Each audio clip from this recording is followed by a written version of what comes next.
I want to say when they join each other, hopefully Uncle Bob keeps all those secrets. Or he's going to be really miffed. You have one to worry about? Let's concentrate on the topic.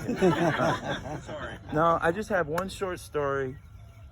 Uncle Bob was 72 and Aunt Margaret was already dead, and he flew back in, and just the two of us went to the lake, and we sat by a fire pit all night doing this, and we got to talking about his age, and he thought he was 72, and I did the math, and I convinced him he was 73, and we laughed about this for 6 months. He lost a year of his life sitting by a fire with me. He literally thought he was 72, and it's like, no, Uncle Bob, you're 73. And he wouldn't believe it. He wouldn't believe it. And we laughed about that forever. And those are one of the few memories I have of my uncle. And I loved him so much. So, I can't, my back's to you.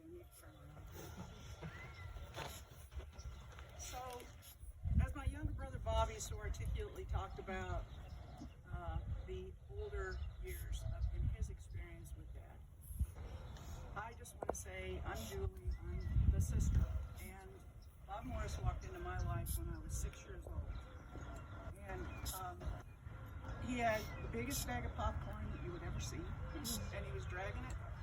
He gave it to me, so I'm dragging it behind me, and he pulls up a chair. And my mom had divorced, and she had dated a few different guys, and each and every one of them I said, I don't like this guy because of this, or I don't like this guy because of that. But when he walked in with the popcorn, my world changed, right? So time went on, they got married. Bobby was born shortly thereafter, and for those of you that don't know, Bob adopted me. So my name changed, and I became a Morris, and my family became Morrises. And Bob was Bob for me when I called him by name, but I also referred to him as Dad and my dad, so they were kind of synonymous, much like father was too much for you. You know, he was Dad, but I also called him Bob because they dated for, I don't know, 4 or 5 years before they got married. He was always good for finding the best log at the lake. He taught me how to swim. For those of you that didn't grow up with lake life, having a big mossy log at the lake was your summer entertainment when you had the kind of money we had, which was nothing. And he was funny. I mean, he was funny as hell. And between him and my mom, I have to say that our kids are the benefactors of that sense of humor, sorry, but we were well taught. He was a big kid. He was a great stepdad. If you put the role of stepdad on, he was more like my big brother many times, but he looked after me. He was a good provider. He brought money home. He was faithful. And he made things like, when the tornado ripped up the trees in our yard, he cut all the sapling branches and made the biggest lean-to you've ever seen from me. Why, right?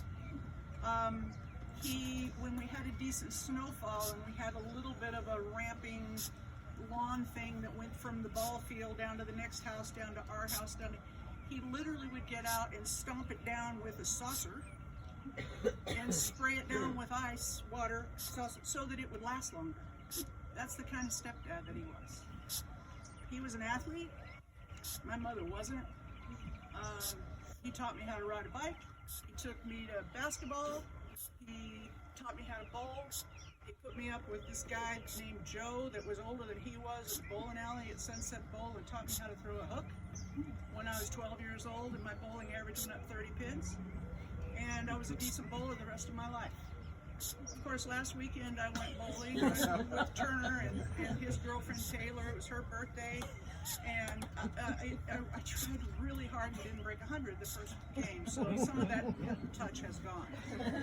But the ball still hooks, so there you have that.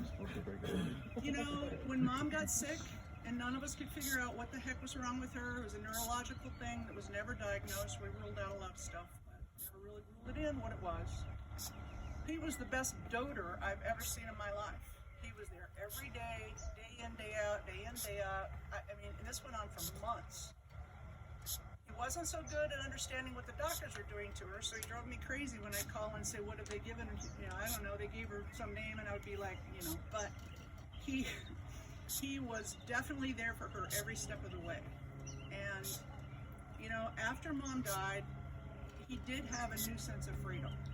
You know, he was governing over his own behavior, and he was left unattended for all these years, and I'm sure he made up time.